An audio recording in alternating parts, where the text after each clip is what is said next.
What's up, tribe? How you guys doing? Go ahead and hit that subscribe button, and I hope you like this video. This is your retro review. It is Throwback Thursday, and this is your retro review for Falcon Crest Season 4, Episode 3. So, Season 3, Episode 4.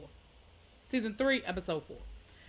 So we start this episode off. Chase is still in the hospital with this infection that nobody seems to understand where it's coming from and why it is so bad. But at this point, it looks like he is on the verge of death.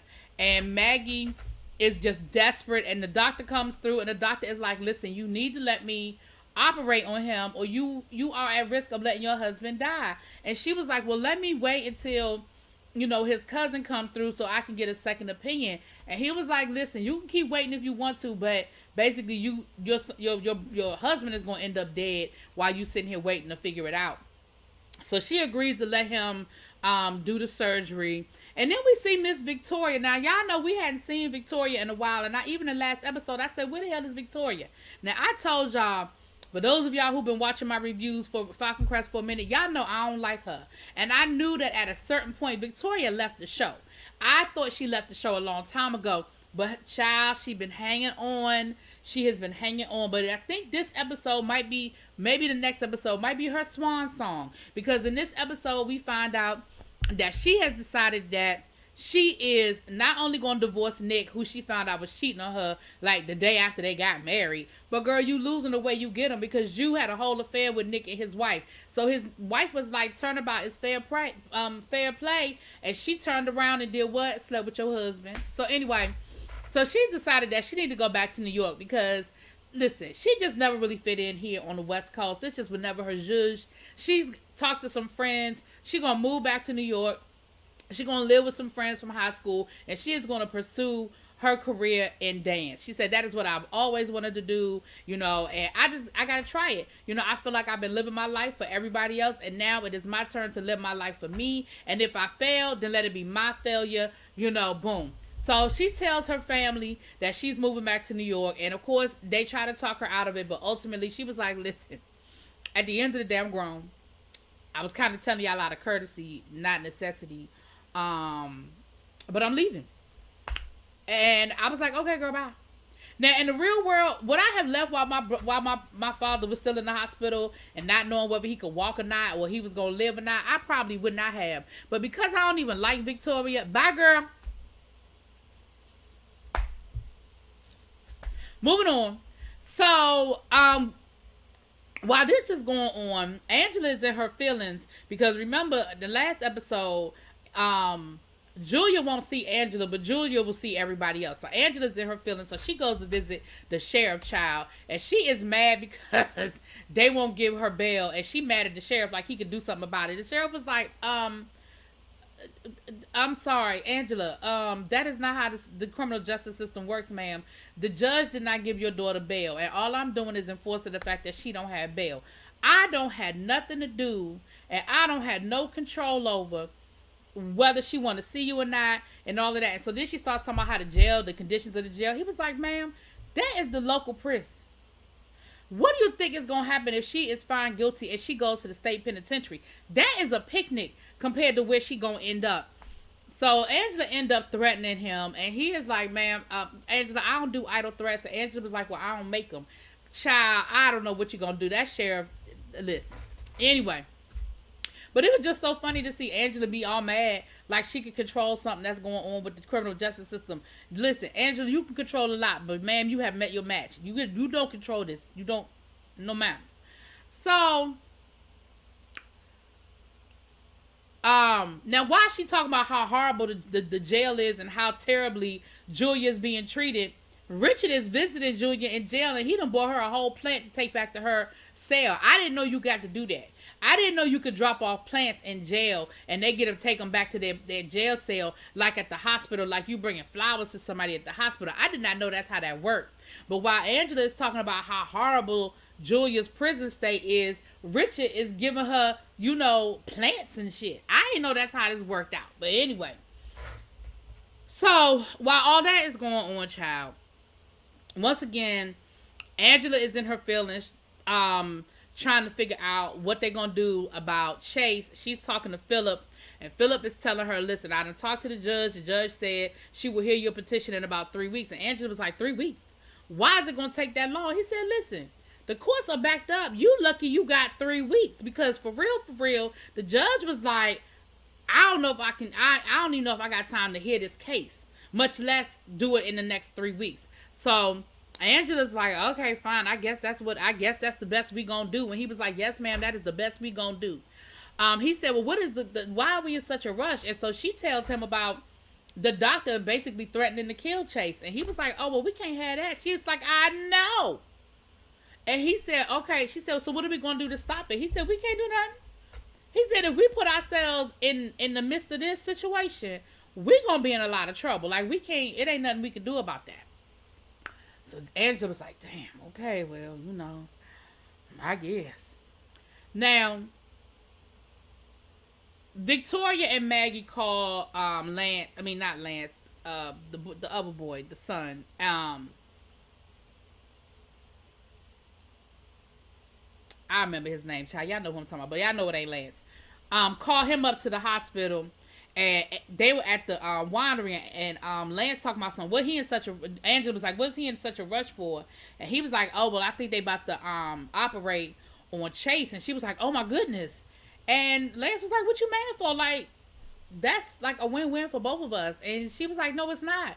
Because she know that the doctor is trying to kill Chase, and she don't even want that on her hands. Like, Angela be pushing the boundaries, and Angela be doing a lot, but Angela really ain't trying to see the man die. Okay, she ain't trying to go that far. Okay, so while that is going on, they just sent the doctor to go examine Julia, because they trying to give her basically that she was temporarily insane when she killed the man. And that's the other thing that Richard was doing. Everybody is playing Julia over this romance she had with Melissa's daddy. And he talking about something, well, I was going to send you roses, but I didn't think roses were appropriate. And then I thought about how he compared you to the beauty of, I think it was like a gardenia or something like that, a lily or something. She was like, he did? Girl, you know that this man was not, he didn't think of you seriously, that he was sleeping with all these other women, because according to you, that's why you killed him to begin with. Why do you keep listening to these people that are telling you that this man was so in love with you and he made all these great comments about you? First it was Melissa, now it's Richard. Girl, they playing you like a 2-bit fiddle. Anyway, so Julia talks to the psychiatrist, and the psychiatrist ends up letting Philip know, listen, y'all ain't gonna like what I have to say, because I done talked to her, and she ain't crazy, and your defense isn't going to hold up. And he was like, but she is very disturbed. He was like, she might be disturbed, but she ain't crazy. That's two different things. And I can only be honest. I can only do what I do. So clearly this doctor is not under the wings of Angela, because the doctor was like, listen, I can't do nothing for you. Like, I'm just the best I got. Okay. Now while that's going on, back down to the hospital, the cousin surgeon is examining Chase's x-rays with the head doctor, and they realize that it's not the bullet that is giving Chase the infection. It's the fact that he has a buildup in his lungs and he has pneumonia, and that the other doctor should have caught that, and they don't understand why the other doctor is so insistent on this surgery that Chase doesn't need. Now this is when Victoria comes running in. Now this is the only useful thing Victoria Aston ever done.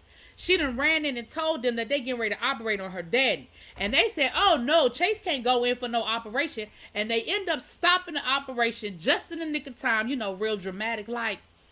But the doctor is now irate, and he talking about he gonna go to the ethics board, because of course he was gonna kill Chase, and he figured if he killed Chase, then he didn't have to worry about. I don't know why he think killing Chase is the answer to his problems. The answer to your problems is killing Angela. Angela is the one that know your business. Chase don't know nothing. Angela said she just want him incapacitated. Angela did not say she wanted that man dead. But neither here nor there. He is upset because, of course, he gets thrown off the case, which throws him off of what he's trying to do with Chase. And he ends up going to Angela and letting Angela know, listen, look, Chase ain't my patient no more. I can't help you no more. Like, can we just let bygones be bygones? And Angela was like, no, that's not what we're going to do, because you're going to testify in court that Chase cannot, based on his injuries, Chase cannot fulfill his duties at Falcon Crest. And he was like, but he's not even my patient. And she said, but he was your patient, so you can still testify. And he was like, that's not how this works, okay? I can no longer testify. But I don't see why he couldn't testify. I'm with Angela on this one. If you did treat him and you have privy to his injuries and what happened, I don't understand why you can't. But whatever, child. But Angela basically lets him know, you will testify, or I'm still gonna get your license yanked. Like, please know that, okay? Please understand that you think you're running something, but you're not. I let you feel like you had the upper hand for a minute, but please understand, at the end of the day, I'm still the one that's running stuff around here. You will testify, and that's gonna be that. So, of course, now we have to have the whole, like, Rocky sequence of Chase learning how to walk, because he felt, when they examined him, after a couple of days after surgery and stuff, that, he's still thinking he can't walk. But, of course, he starts feeling some feeling in his leg, and they start rehabbing him. Now, let me tell y'all something, and this is some real tea right here. This is real tea. For those of you who do not follow me regularly and don't listen to my regular lives and stuff, which you should be. I don't know why you're not. But if you just happen to find this review somewhere in the shuffle of the world of YouTube, real tea, I've told my people, I actually lost feeling in my legs. It's a long story that I don't have time to get into. But this sequence really brought back a lot of memories for me. Even though this was in the early 80s and the technology was a little bit different, I literally had to learn how to walk all over again. And it is a process, and it is frustrating. And what I saw Chase going through was very reminiscent of my emotions, and it's up and down, and you want to get better, and you want to push yourself, and you feel it's a lot. But that moment, it really made me a little emotional. I'm not even gonna front. It made me a little emotional watching that whole sequence of Chase trying to walk again and get himself back together. Excuse me. Emma got a crush on the doctor, on Dr. Cousin, not the evil doctor, but Dr. Cousin. Emma got a little crush on him. And I think, if I remember correctly, I think they might end up in a little romance, but don't quote me on that, because, child, I don't remember anymore. I'm kind of at the end of where my memory is when it comes to Falcon Crest. So as we move deeper into this season, I feel like I remember bits and pieces of storylines, but I don't remember the day-to-day. So we kind of getting into new territory for me too, which is we're gonna be on this journey together. So Philip is still playing double agent, and he done rolled over to Richard and told Richard, listen, this how we gonna get Angela. We're gonna convince the people in the valley to buy futures. Now, I am not a stock expert, but what I understand as far as the futures is concerned is we're going to convince the people in the valley to buy futures based on their potential. So, like, you say you're growing 20 pounds of grapes. Again, I know 20 pounds isn't a lot. I'm just throwing a number out. And I'm going to go ahead and leverage and tell you now that I'm going to buy those 20 pounds as is, sight unseen. I'm guaranteeing it. Now, it's very risky because there's so many ups and downs when it comes to farming. The weather pattern, if it's not enough water, if it's not enough sun, there's a lot of things that can happen in the process of growing something. And so a lot of people don't like getting into futures because it's too risky of a business. But Philip is like, listen, that's really the only way you're going to undercut Angela, because she's kind of already ahead of you with everything else. So Richard is a little leery about it. He's not sure if he want to do it. But he said he's going to do his research. He's going to continue to do his research. And what he ends up doing, talking to Melissa about it. And Melissa was like, that's crazy. We ain't doing that. And he said, well, think about it, Melissa. Like, I'm really trying to, we got to, get to Angela somehow. And this is the best way I know how to do it. So while they're having this conversation, Melissa lets him know that she's pregnant. And he was like, oh, well, congratulations. I'm going to send Lance a bottle of champagne. She said, you the daddy. And Richard was like, are you sure? And she said, yeah, I'm sure. Now, Richard's new right-hand lady was there and heard the whole conversation. So after Melissa left, she going to tell Richard, well, you being real calm about the situation. Like, you taking this real calm. And Richard was like, because I ain't the daddy. She said, well, how can you be so sure? He said, because I done had a vasectomy. I know I ain't the daddy. But I'm going to go ahead and play along because she wants something. Because she know I ain't the damn daddy too. She know who the damn daddy her child is. But she wants something from me. So I'm going to play along till I figure out what game she playing. And then I'll deal with what I need to deal with. But I know I got the upper hand on this because I can't have no churn.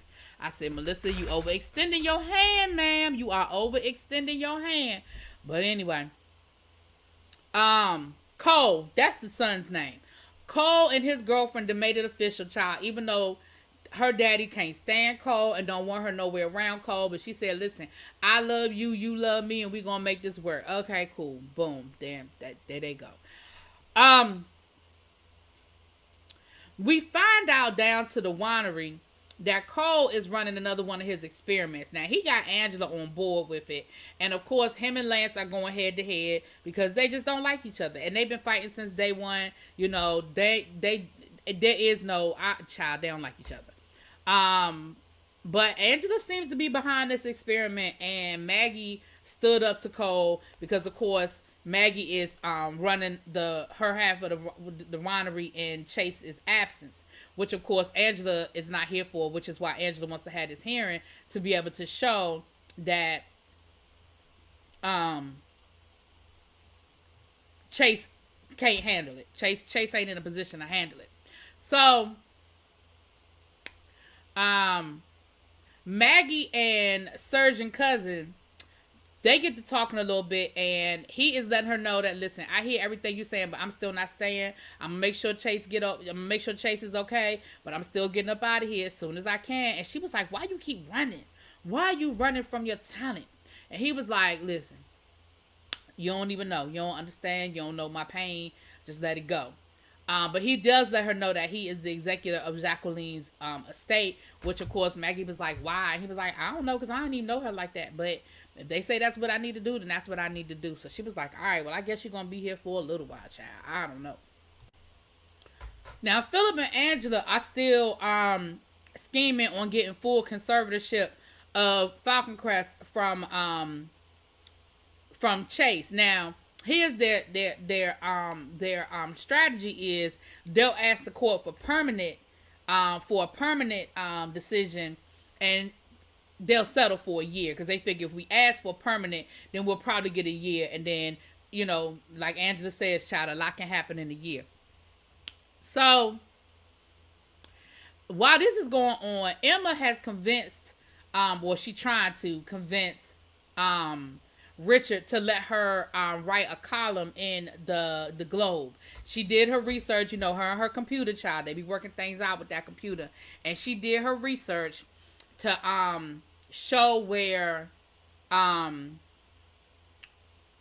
there's an interest in a human interest column. And so she convinces Richard to let her write it. And Richard's like, you know, Richard, listen, for as cold-hearted as Richard is, Richard really does have a soft spot for Emma. Like, I think that's real. I think his affection for Emma is real. I don't think it's a game at this point. I think he really, really likes Emma. I mean, and within reason, Emma got him wrapped around her finger. Within reason. So, we get to this court case, and of course, you know, Chase, everybody kept saying, Chase, you can't go, you're not ready to leave the hospital, you can't go. And Chase keeps reminding Maggie, don't forget. And Maggie was like, I'm going to be there on time. I know what time it starts, I'm going to be there. So, they get there, and of course, Maggie ain't there, child. Philip puts on his case. You know, they get the doctor to testify. Cousin surgeon, he testifies, and he, you know, he does the best he can under the circumstances to say, listen, you know, Chase injuries are, you know, they are kind of, you know, they're kind of serious, but he's been making a lot of progress, and I think he'll be able to come back and run Falcon Crest. Like, I don't think it'll be a problem. So of course they talked about the fact that he can't walk, and they made a big deal about that. And so the judge was, and so the lawyer for Chase, they were waiting for Maggie so Maggie could testify, but Maggie wasn't there yet. So the judge was like, listen, I feel like we done waited long enough. I'm going to have to go ahead and rule. And, you know, in light of the fact that Maggie ass can't even get here, I'm going to have to just go ahead and side with y'all that Chase ain't ready. Like, he ain't ready. And, of course, what ends up happening? All of a sudden, Maggie comes busting through the door with Chase, honey. And The judge is like, wait, so of course Philip was like, oh, it's too late. It's too late. They showing up. You already judged. She said, hold on. Let me talk to Chase for a minute. And of course, it was they were shocked to see Chase was there. I mean, he was in a wheelchair and stuff. So the judge asked him a couple of questions or whatever. So then they bring up the fact that he can't walk. Like that's gonna be a problem. I mean, in today's world, that wouldn't even be a conversation in today's world, right? But of course, it's 1982, 83, whatever. So Chase actually, and y'all know they had to be real dramatic with it. Chase stood up, and I think he took like a step on his crutches. And of course, the judge was like, well, I mean, he good to go as far as I'm concerned. Your petition is denied. And that's what the episode is, child. So I'll talk to y'all later. Y'all let me know. I hope y'all going on this journey with me. I'll talk to y'all later. Peace.